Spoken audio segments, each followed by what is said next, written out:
clip that I did yesterday at KPFT 90.1 FM Houston.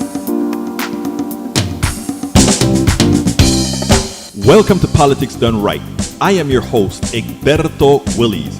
This is a progressive program that will take the mystery out of politics. This is the program that will encourage you to make sure government becomes we the people. Whether you are liberal, progressive, conservative, or otherwise, you get to air your point of view. We are an independent media outlet that, unlike mainstream media beholden to corporations, we only owe allegiance to you. Remember, you can also send me a tweet at EGBERTOWILLIES. That is at Egberto Willies. Let us engage. It is Politics Done Right.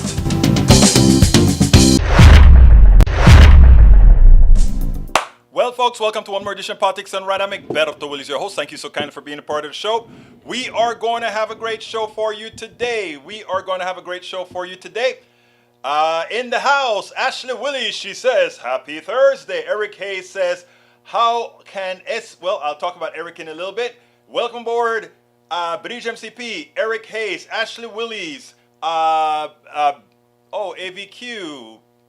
Rudnan says, I'm having a bad day, doesn't want to talk about it. Well, when you want to talk about it, you know we here, our family, we have ears for you. My brother Rudnan, how are you doing today? I trust that it will all get better. We want it to all get better for our peeps. Anyhow, how is everybody doing today? I trust that all is going well. We're getting ready for the freeze, folks. And you know, here in Texas, we don't do very well with freezes, but as soon as I get off this program today, when we're done today, guess what I got to go do? Yep, you got it. Got to go wrap some pipes and see how we can prevent bad things from happening. But we're going to have a good show for you today. Bear with me as I'm talking to you. I am trying to get, I'm a bit late because my sister called me today with a story that I really wanted to carry today. Because, you know, it was prescient. It was, what's the word that I want to use? It just brought back memories that we all know. Okay? It brought back memories, and I had another thing with another program to do today, but I really, really wanted to highlight this. I think this is important because it happened in the moment. And when something like this happened in the moment, like I always say, we need to make sure it happens. Bear with me as I get things going here. I need to make sure and cue things. So bear with me as I get all my cues going. I've got to get my cues going, and as soon as I'm done getting my cues going, I can be more present. So bear with me as I do such things. I think it is going. My cue is getting ready. All right, it looks like it's off and running. Let's see if it continues. Okay. She had a shopping experience, and I'm going to play that. But beforehand, let me just see what you guys have in the chat. Lee Grant says, hey all, Abbott reported Texas grid will hold. Hope he's right. I think we all hope that he's right. But just in case, I've got my generator just about ready to go if necessary. I checked it out, and it's all working fine. Let's see. Brice says, hola babes. Eric says, Egberto, you should have already done it, but if you need some pipe wrap, I have some. Thank you, Eric. I have the rags, the particular rags to put around the outside pipes. On the inside, we should be okay, but thank you so kindly. So what family is all about, man? My brother is ready to help me out. Thank you, my brother. Tom C. says, calm before the storm. I hear you, buddy. The calm before the storm. Temps drop 30 degrees by Christmas. Eric Hayes, Egberto, could not get my generator running. You still couldn't get it running? Well, I'll tell you the same thing, right? If you get too cold out there, mi casa es su casa. You just have to drive over here with your girl and your wife, and it'll be fine. All right, let's see what else we got here. Para ver, para ver, para ver, para ver, para ver, para ver. Bridge is asking Ashley how she's doing. Eric says, how can SBF, the FTX guy, even get out of his parents' sign for his 250 million bail and they were involved in his business? Should we think the political ties help them? Yeah, he bought both Republicans and Democrats. Does it matter? Of course it does. Of course it does. Eric Hayes says, hey, y'all folks, about to get cold. Just wrap up. Yes, we are. Okay, great, great. Hey, if it makes you any more loose, Brother Rudnan, come on, man. We want to make sure that, first of all, I'm glad that you're here, even though you're not having the best of days. I hope that we can do something to make your day a bit better. I want to thank Rudnan. Yesterday, I went to the mailbox and opened up a contribution to Politics Done Right from El Señor Rudnan. I want to thank you so kindly for that very substantial contribution, sir. Like you know, this program belongs to all of you, and it's all the people who watch this program that supports this program. I want to thank you very kindly for those contributions and for all of you that contribute all of the times to make sure that we can stay on air. Without further ado, though, I want to play, and this is very personal here. This is, I had to interview my sister because of what happened to her. And I begged her to come on because I think these are things that need to be told. So here we go with that interview, and then we'll take it on the other side. Welcome to one more edition of Politics Done Right. I'm Egberto Willis, your host. Hey guys, you know what I've talked about? I've talked about racial profiling. I've spoken about how people take the liberties with people. Well, it has happened. It has happened in my family. I'm honored to be here with my little sister, Dr. Lindia Jacobo. Thank you for being on Politics Done Right, sis. Thank you, hermano. Always a pleasure. Hey, well, look, let me tell you, what happened to you in the store has happened to me over and over again. And many times a lot of people who watch the show would say, well, why don't you do something about it right away? And, you know, I've always stood up for myself, but now do more. I was ecstatic when I got a text from you describing what has happened. First of all, tell us a little bit about yourself. Yeah, so I am your sister, your lovely sister, and yeah, I happen to be, I am, the mother of two kids. I am a wife. I'm a sibling, a sister, and I happen to also be a doctor. I'm a pediatrician, and over the years, I've done a whole lot of things in my career. And I think a lot of what I've ultimately done has really been informed by a lot of my own lived experiences, including what I wrote to you in the complaint I filed with the Better Business Bureau. And what I mean by that is I'm currently one of the deans at a school in Los Angeles. I do a lot of teaching, and a lot of my teaching is focused on, teaching students, teaching staff and faculty to kind of reframe how they engage, how they see the world, primarily through an anti-racist lens, right? And that's really, really hard to do because, I think racism is so deeply embedded in the foundations of everything we do. And I think it impacts our lives day to day. So, that's a little bit about me in a nutshell. Well, explain to me what happened. First of all, I want you to give me the name of the store and what happened at that store, because I think it's not only about training, it's about common sense and empathy. So why don't you tell me a little bit more about that? Yeah, so this store is Roadrunner in San Diego, and just a little bit more about context. I think for me, not that what happened in the store was in any way surprising because it happened in that store, but it's happened in many, many other stores. But the context for this store is that we've historically, I think as a family, gone to that store a whole lot, right? As you know, I've run for many, many years, and so we've always do a lot of marathons and with Arturo and exactly, and both kids, right, Natalita and Arturito, and we've always done running. We do an annual 5K as a family every year. So the point is that we've gone to that store many, many times in the past, from the time the kids were little. And I think the reason I reflected on it so deeply is this was in that store the first time I've had that experience. So I entered the store. It wasn't that full because the store had only been open for about 20 minutes. Got to the store and just kind of started trying to find some gear. It was primarily trying to find a few additional Christmas gifts for the kids, for Arturo. And this young woman, as I wrote in the complaint, came up to me and initially seemed reasonably friendly, asked if I needed help. And I said, thank you, no, I don't need help. And I just kept looking from the male section to the female section, et cetera, and kept going back and forth because I didn't know exactly what I wanted to select out at the time.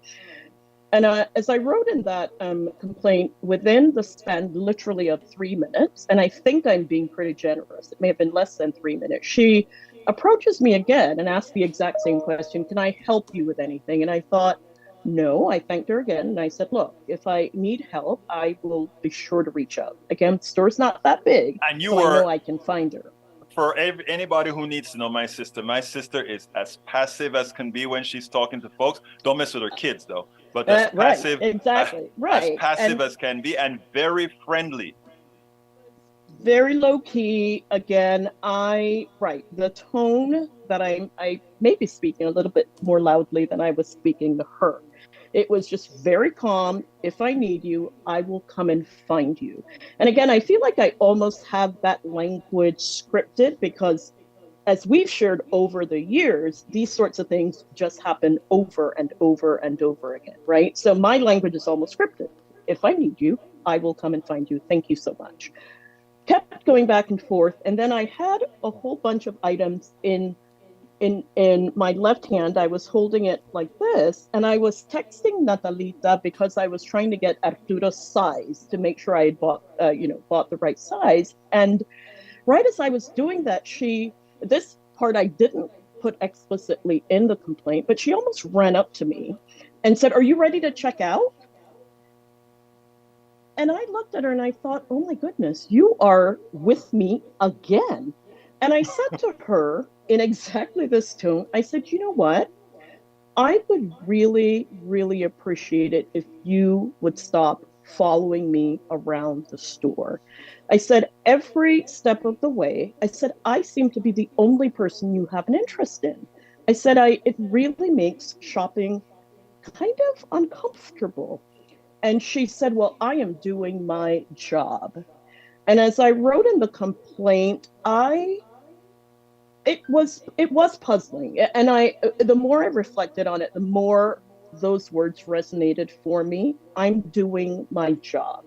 She never said, oh, I'm not following you around the store. She didn't say that, right? She said Mm-hmm. she was doing her job. And as I looked around the store, I thought, oh, you are right. In my head, I said this. I didn't say this to her. I finally just checked out. I thought, you're right. You are doing your job. You're trained to do this. The other piece I didn't put in that complaint. Again, I was A limited small to a window, certain yeah. number of characters, right? The other piece I didn't put in there is a manager-looking person, a about a 6'5" white guy said to her as I was in dialogue with her, "Is there something I can help you with?"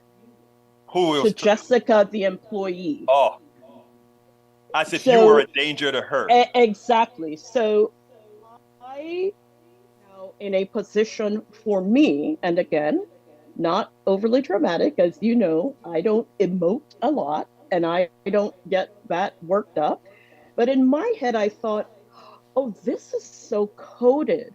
I better get out of these people's store. That really was my next step. And my only regret, frankly, is I should have left the merchandise there. But it was one of those things that were moving reasonably quickly. And there were things that I really, really wanted Wanted. to get for, again, for the kids, for Arturo, etc. So in that moment, and again, let me also provide additional context. We are what's called VIP members at the store. That's Mm, how long we've been with the store. right, We pay a fee, right? It's like any other store. right. That's just the language they use. It's nothing extraordinary. But we have, this. So again, it just goes to show, why would I have a membership in a store that I don't frequent, a store, so it was all of that together. And my drive home was, I don't know, maybe 15 to 20 minutes. And I kept reflecting and I kept thinking, wow, even at the age of 58, obviously this thing is on my mind, so I'm going to act on it. And the only thing I knew how to do, because I certainly couldn't ask for a manager, right? Because Right. I think that guy was the manager Yeah, and he was exactly. not interested in my Yeah. story. He wanted to help Help her. because you were a threat to her, Yeah. his employee. Yeah. And so, and let me also add, and this has nothing to do with this story, but for additional context in terms of my own mindset, I was recently in my apartment in Pasadena. I'm currently in San Diego, but I was standing at the elevator waiting to go in to get up to my fifth floor apartment. Uh-huh. And as I was standing there, coming from work, all my stuff, this woman comes out of the elevator and screams. What do you She mean screams. screams? She screams out loud. And this was on the second level where I park. The P2 level is our assigned parking. Uh-huh. So typically people would expect somebody to be at the elevator because we're always coming out of our cars in the garage and going up, right? It's pretty standard. And she screamed, and I looked back because I thought, oh my goodness, I wonder what's happening behind me in the parking lot. This is a true story. This happened 3 weeks ago. So you have to understand my mindset about these things, right? And I looked back and I looked at her and I must have looked puzzled. And she said to me, and I quote, "You scared me." And I said, I, I wait, stop, Lindia. My sister is about 5'2", maybe, I'm 5'2", maybe 5'3", with a pair of and heels. petite as hell. Yes, I had a backpack on, my lunchbox, and I was professionally attired In other because I words, was with your coming doctor, from with your work. doctor Correct. It equipment. was Yeah. very clear. I think that day I had done a video for the school, and so I think I may have even been wearing a black suit. Mm-hmm. All right. And I said to her, I looked at her and I said, so being present in front of an elevator to go to my apartment was scary to you. And she rolled her eyes and left the elevator area. And when I went upstairs, I think Arturo was the only person there at the time, but I shared that story with him. And later on, when Natalita came home, I shared it with her. And it was really kind of surreal, right? Because the the implicit messaging wasn't that I really scared her. It was that her expectation of who belonged in the building Right. was different. We didn't, my physical being, my body didn't match her expectations of what a person waiting for an elevator should look like. And I know many may argue that we, because I've heard this repeatedly, make much of these things. And I will tell you, especially in the kind of work that I do the opposite of making much of these things, right? Mm-hmm. But these stories are important to tell, right? Because at some point, you have to think about the potential of endangerment to us, Exactly. right? Because her screaming, it's her and I, right?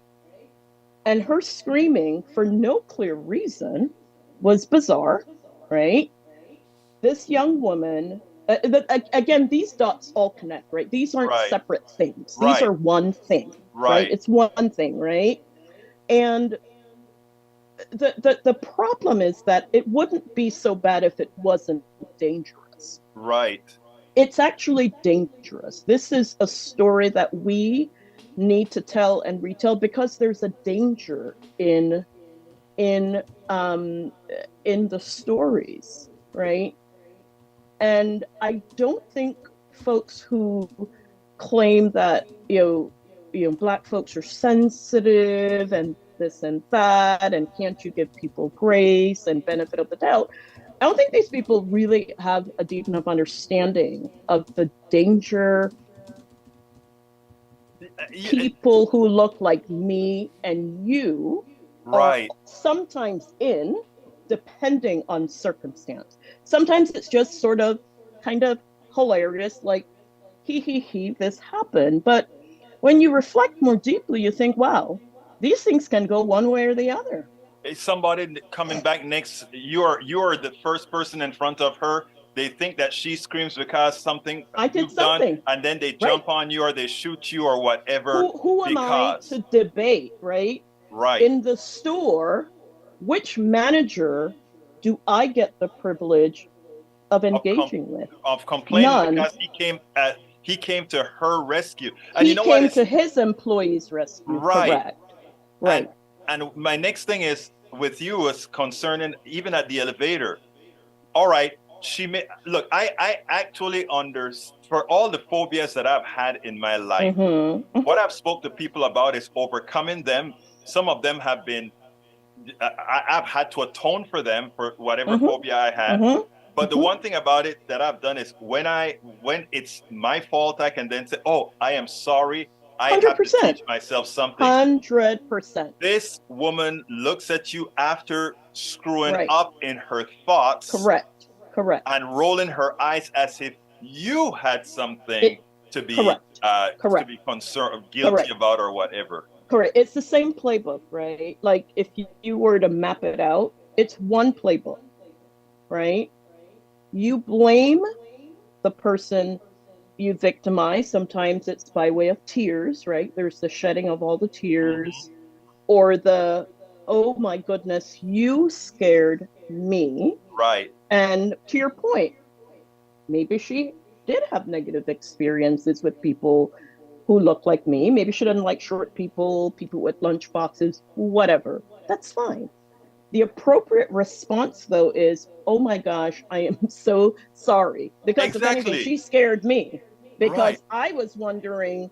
Remember, this is an area that is, so it's a garage, it's two levels. Our Right. assigned level is on T2, and it's a glass encasement where the elevator is. So the reason I looked back is I didn't know if she saw something Right. happening in the parking lot. So my looking back was genuine, right? Because I She could never screamed. have, yes, I couldn't have fathomed that Right. her scream had anything to do with me. So then I look back, I'm thinking, oh my gosh, what is she witnessing? But she was witnessing my presence. Wow. Wow. Mm-hmm. Well, let me tell you something, Lindy. The reason I begged you, and Yeah. folks, all of you that are listening, let me tell you what my sister told me when I said, "Hey, we've got to do this video for my show today." She said, "But Bert, I am not camera ready." I'm I'm like, not. "Girl, Look at what I'm wearing. I just got you back are from always Milan. camera ready. You are this beautiful, petite little sister You're of way too mine." You kind. know, but I mean, I told you straight up, you're always camera ready for this thing here. But look, I think this, fun and joke aside, even though what I just said was true, I really needed to hear this story, and my audience Yeah. really needs to hear this story. And global and worldwide, we need to be telling these stories and have somebody who can articulate the stories in the manner in which you do it. No hesitation, no anger, just point of Mm-hmm. fact. I think that is so Mm-hmm. important, and I want to thank you so kindly, Lindia Jacobo. Muchísimas gracias por estar Gracias, en mi hermano. canal. I am, and this is my brother. I'm proud of my brother. Muchas gracias, corazón. Gracias, hermano. Bye bye. We anyway, so I really wanted to get that out there because I can't tell you how upset I was when but the good thing about it is she filed a Better Business Bureau report on it, and in the blog I'll put in there what she filed. I'll make sure to name the store, etc. And I want to speak to all of those, whomever you are, when you're dissed at a store and you know that the treatment that you're getting is not commensurate with either you or what others get. Please go ahead and let it be known, and we are going to put it out there. Because I tell you something, this has got to stop. This has got to stop. I've lived through that so many times. My sister has lived through that so many times. So many of us have lived lived through that so many times. Alistair Waters is in the house. Bienvenida, corazón. Bridge says, Egberto Willis, I was working at a store in New York City. A man robbed the bank across the street. They shot him in the back. I was not a witness because I didn't see the man. I didn't say the man was black. I got you, girl. Yvette Avery Herod says, thank you, Dr. Lindia, for sharing these stories and giving us the perspective needed. Corazón, gracias. Thanks, Egberto Willis, for a normal day in a POS live. I hear you, girl. I hear you. Life. I know you meant life. I should have said it too. The comment really explains much about you. God bless your heart, to Daniel Ledo. What did Daniel say? Let me see. Daniel said, really scraping the bottom of the barrel to find fall racism. Wow. You know, and that is what really gets a lot of, that kind of comment is what's used to get a lot of people upset, right? In other words, trying your best not to see what is really, really there. But it's okay. Some people would never change, and we don't really care if some people don't change. Just don't mess with our space. That's all. That's all. Michael Rudnan says, never had an experience like that. Can only imagine how something like this would feel.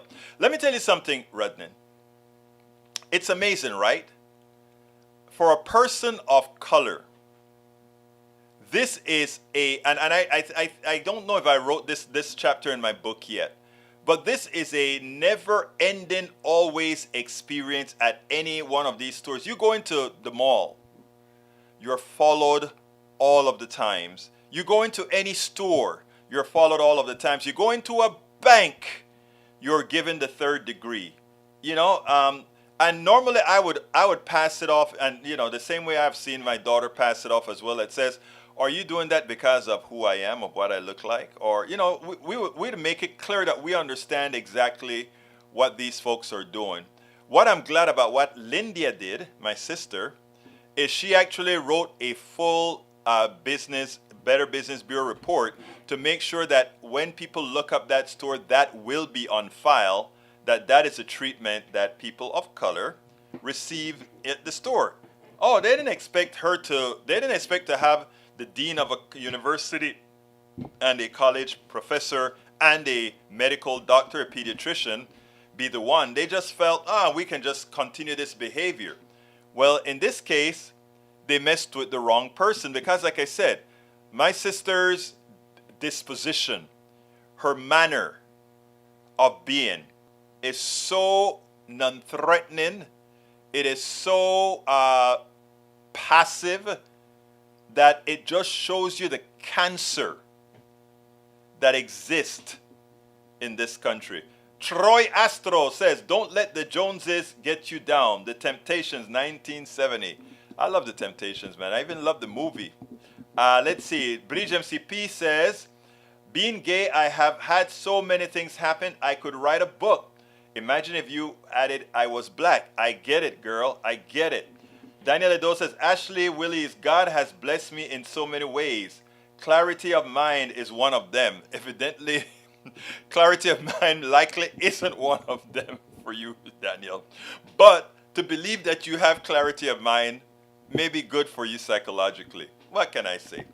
Bruce Pollard says, I was at a Walmart and on the way out, the security guard challenged a black family instead of me. The prejudice was so obvious. Bruce, you know what I love about some of my white brothers and sisters? I tell you another one. I'm going to tell you this quick story. And you know what? I don't think I have that one in the book, but I better add that story to the book that I'm writing. I got to find that story. I'm glad that you brought that up, Bruce, because I need to add that one. Bruce, it shows you that you're empathetic. I mean, sometimes we are able to live our lives through lens that we don't see anything.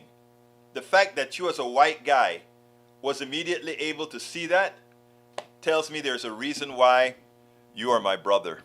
But anyhow, here's the thing. A similar story. Our great biker. I need to put that story in there as well. I think I wrote that story in one of my books, but I need to repeat it. Let me tell you, we went to there are two. Actually, I have three bike stories, man.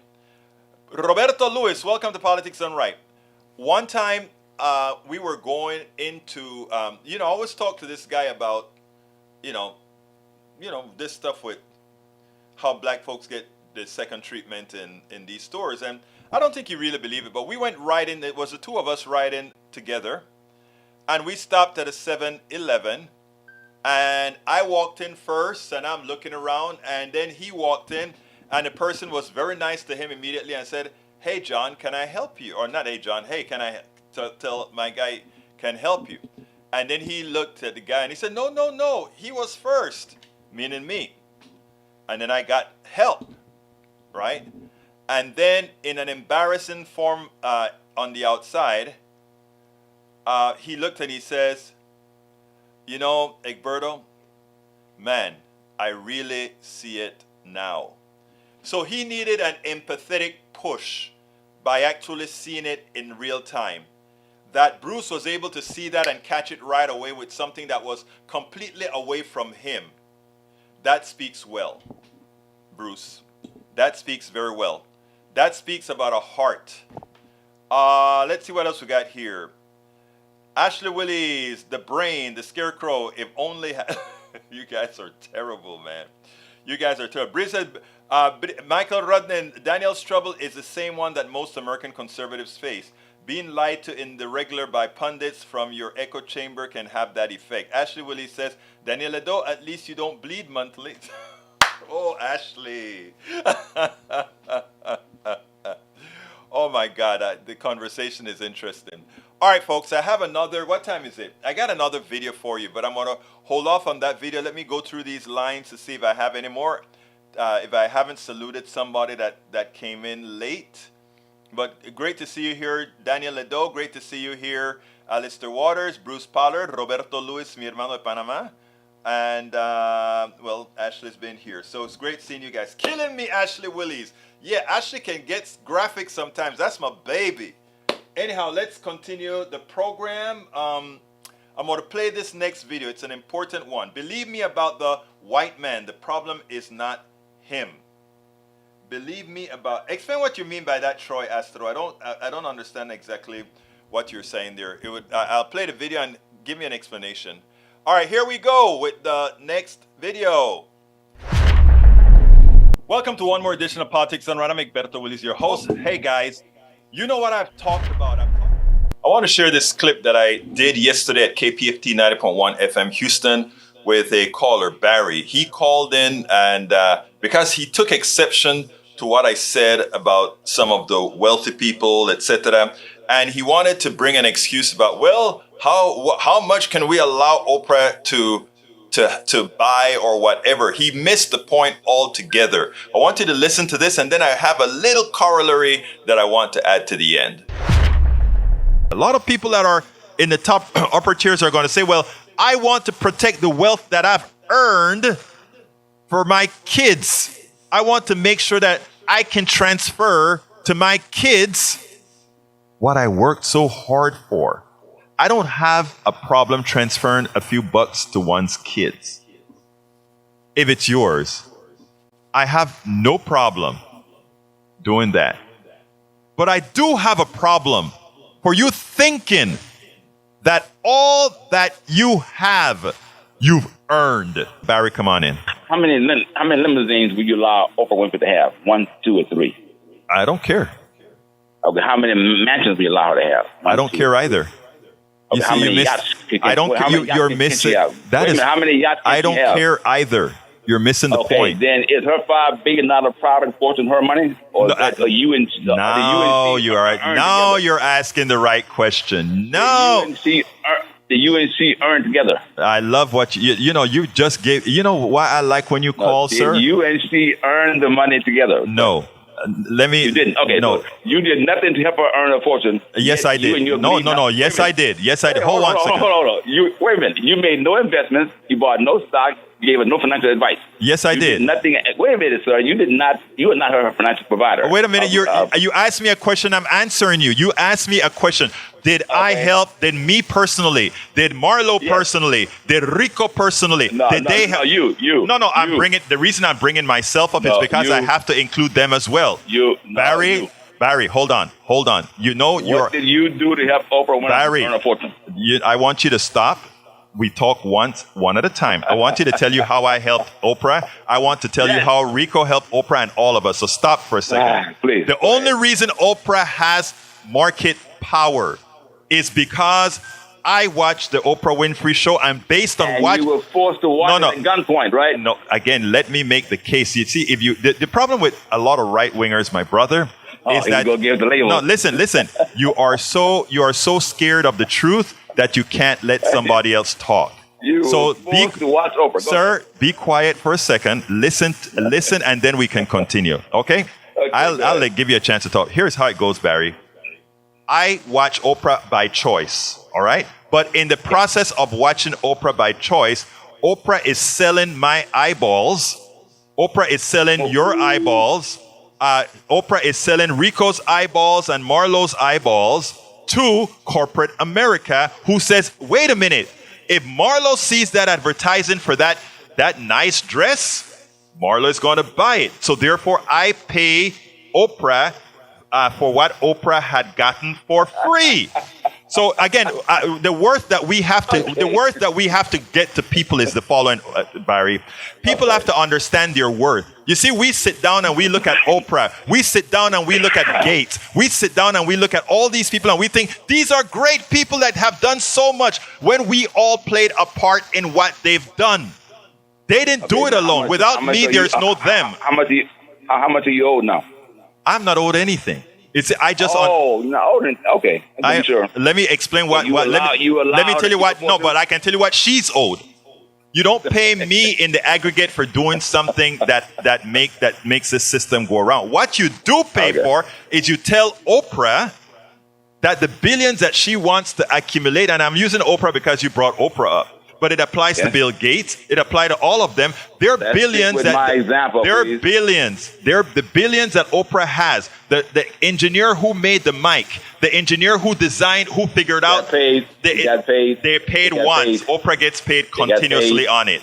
Again, that's what I talk about slave later. Capitalism game better. Exactly. You got it right. And that's why the system is a failure. I have no problem. I don't want to drop. This guy's good. This guy's good for business. This guy is great for business. Let me tell you why Barry is good. And anybody that wants to come in, please come. Because Barry gives you the opportunity. You know what Barry just taught us here? Hear what Barry said. Barry just said, capitalism. She played capitalism better than the engineer. He's right. Barry is right. She played capitalism better than the engineer. And it proves that capitalism then has no knowledge. Because what it proves is that the engineer made the mic, the engineer made the physicist figured out how to transmit signals, all these things that she depends on. Yet she's the one who makes the money off of it. All got paid. Barry, I appreciate your call, but I want to tell you one thing. I want to thank you first of all for giving me the opportunity to make that point. Because it's a point. I'm so glad you said she doesn't owe you any of her money. No, she doesn't. But she owes the government. She owes we the people, not me. The fact that she's accumulated the wealth means that. But thank you, Barry. You have a wonderful day, brother. You have a great day. Let me tell you what I like about Barry. Barry is consistent, but Barry gives us a chance, an opportunity to teach. Because here's what we learned from what Barry allowed me to say. Okay. He wants, the thing that they always do, right, is like, how many yachts can Oprah have? I say, I don't care. How many limousines can Oprah have? I don't care. But you know what? If Oprah were paying the amount of taxes, if Oprah were paying commensurate with what other people have done in broadcasting, etc., she would not have had the money to buy 5 yachts. She would not have had the money to have 100 limousines. It's only because we have a system that does it that she has that. And I'm glad he used Oprah as an example. Because Oprah is everybody loves to love Oprah. And I love Oprah, okay? Oprah is just playing the game better than everybody else, as he said. He's absolutely right about that. He's absolutely right about that. What I want to do is level the game so that others don't have to learn to play a capitalist game that is nothing more. And when I say this, I'm talking about a regulated system. When you have a game where you have to be callous enough to play, And if you decide that you don't want to be callous, let me give an example, personal example. A license that I used to sell to Boeing for serial com. I sold it for whatever the market could bear, which was a bunch. And I remember the night that I felt guilty about doing it. I remember the night I felt guilty about doing it. And saying, my God, Boeing had no problem paying for this license. But you know why?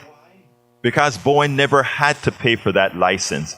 The way the system works, those of us with pricing power can charge you anything. And it's the lowest person on the totem pole. And by lowest, I don't mean poor or anything like that. I mean the person who's at the end of the chain. I'm talking about the person who was going to buy that ticket on the Boeing airplane. They ultimately paid me. So when Barry says, does she owe you anything? When I sold those licenses to Boeing, you see, every person who flew on a 787, they paid me. Right? Because Boeing passed it right down to them. There has to be a limit. There has to be more equity. And this is not rocket science, or this is not goody two-shoe trying to feel good. This is saying that the results over the last few decades of all this, of us not having an equitable system, is what has moved most of our money. That the top 10% or so own more than 70 or 80% of the entire wealth of this country. Shouldn't you want to do something about that? And can you do something about that? I end my essay saying the following: we can do better. We should do better. We must do better. But to do so, we must be informed. And a media that should be working to keep us enlightened are not doing that in the aggregate. In fact, they're doing the opposite. All I try to do here, folks will want to label me all kinds of things when I talk like this. They'll want to call me a communist. They want to call me a Marxist. I don't cop to any of it. I cop to just one thing: having an economic system that serves us all. That's who I am. An economic system. You want to own your pizza shop? By God, do it. You want to own your oil company? By God, do it. Do all these things you want to do on your own. And we should allow free enterprise. I truly, honestly, 100% believe in free enterprise. I don't believe in a stock market that is nothing more than a casino. Now, Barry believes that the wealthy did it all on their own, and because they knew how to, and it was enough that, in as much as it is a capitalist system that gives them that ability to overperform. In other words, while other people design and build and innovate, etc., those who know how to exist in a capitalist system are able to monopolize on the monies that are realized from said inventions, from said creations, etc. Which is what I contend Oprah and many other billionaires do, right? That is, in effect, other people innovated and they build on that innovation, not put in any more intellect into it, and they get super wealthy. I mean, we take a look at Elon Musk and all the technology that he's gotten from all over the place. And yes, he monopolizes and then become one of the richest people in the world. We have to have a system that can mitigate that. And we could have a system that can mitigate that to make it more fair for everybody. The folks who know how to use all the inventions and creations of others shouldn't be the ones that go ahead and maximize the wealth generated from said creation, said invention. And until we get there, until we show people that that is where we need to be, have more self-worth, believe that they can, that is how we are going to get out of this spiral where the poor and the middle class continue to go in the wrong direction as the wealthy takes it all. We spend a lot. Absolutely so. I hope you like that. But Barry gave me that opportunity that we needed, because when Barry, The thing about I love when people are out defending the super wealthy, right? It's like, but they don't want to pay taxes, right? But they create a lot of jobs. They create a lot of jobs. And my answer to that is, really? Who created a lot of jobs? Did Gates create a lot of jobs?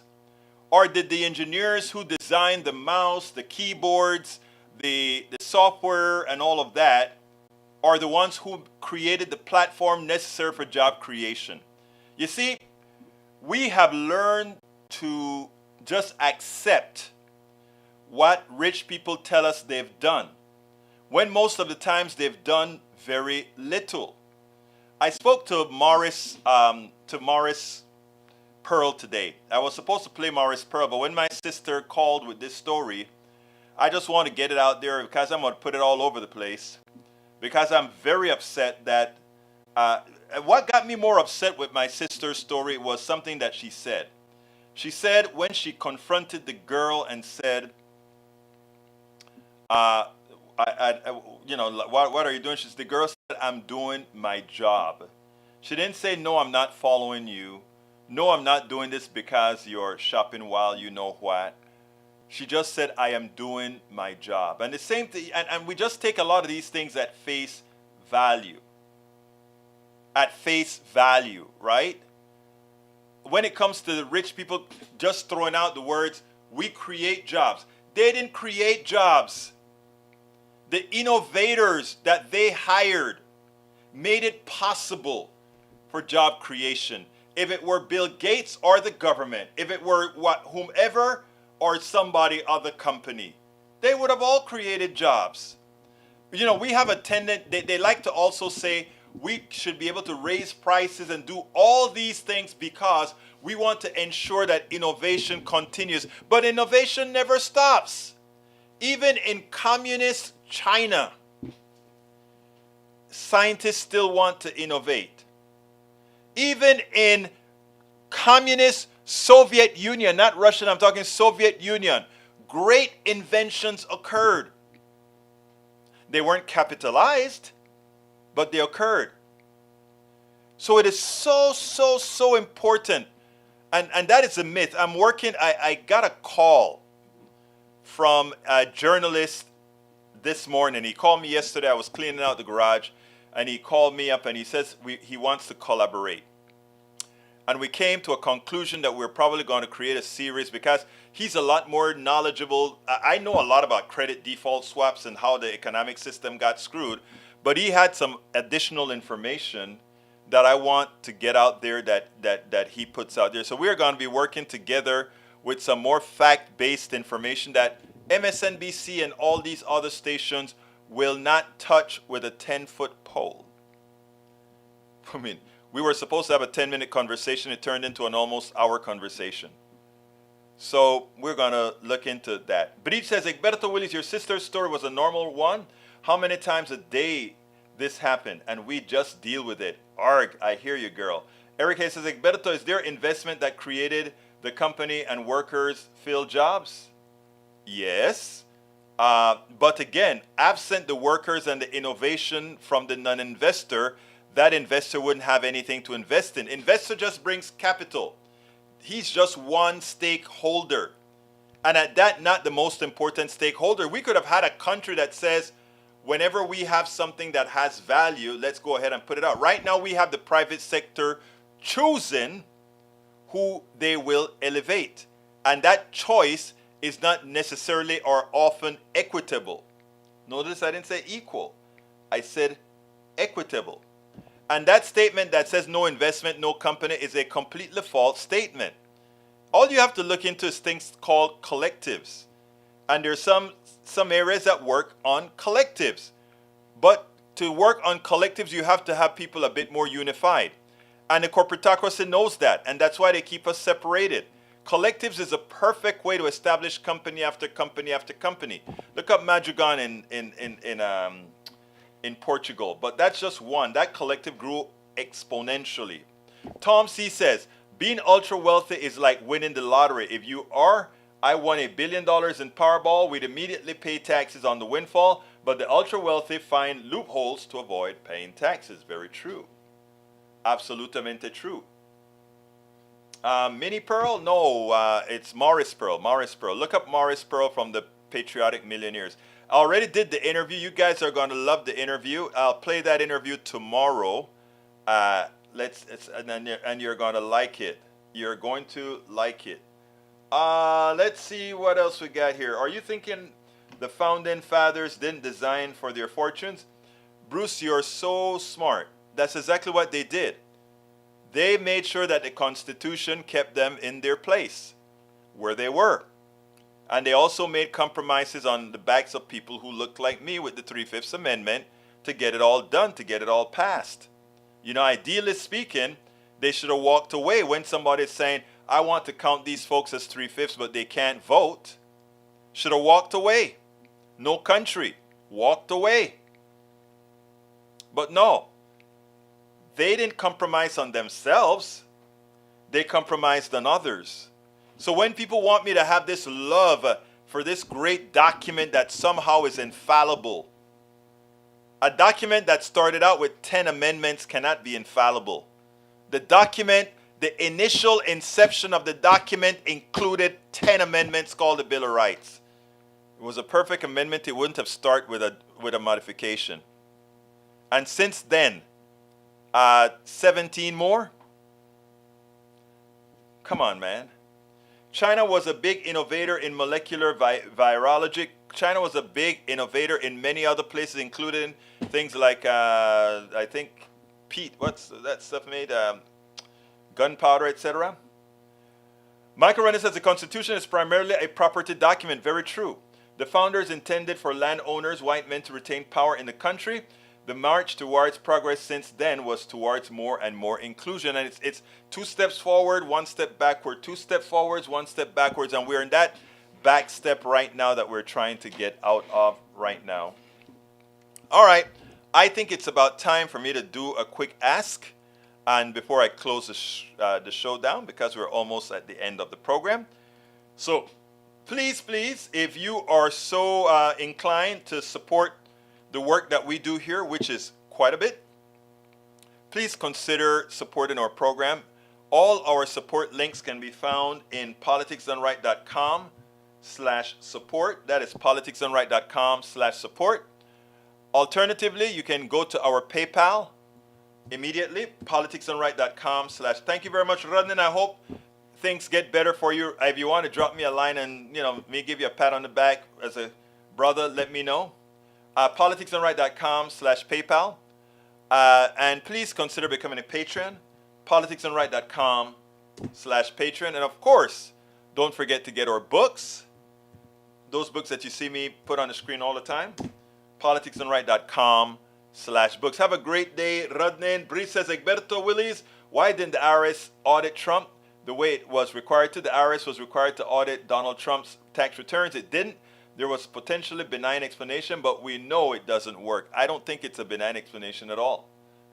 It can't be, in my humble opinion, that is. But anyhow, folks, we are nearing the end of the show. If you guys get a couple of messages in the next minute and a half, I'll be more than happy to read it. So let me know if there's something else in the next minute and a half, and I will read your message. But in the interim, I want to thank you guys so kindly for hanging out with me. The podcast will be ready in about a couple of hours, and it'll be back online, which is where we get most of our stuff everywhere. 87,000 new agents coming to audit you. I hope they come, but they need to audit the rich people. Those are the people where they can find the biggest bang for the buck. Bridge MCP says, thanks for the show, and your sister was awesome. Ashley is the next doc. Yes, she is. But I consider Ashley a doc already. She just have to, she just need to be officialized, but I consider her a doc already. But anyhow, folks, my name is Egberto Willis. This is Politics Done Right. And you guys know how I end this program. I am what? Out.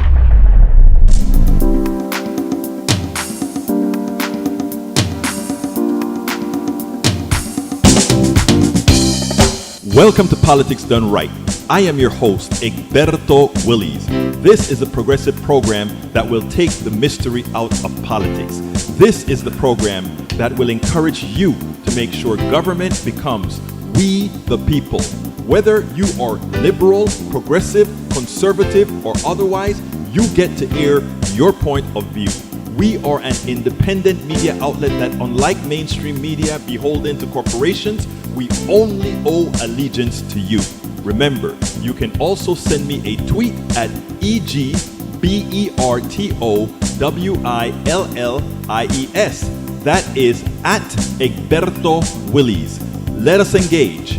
It is politics done right.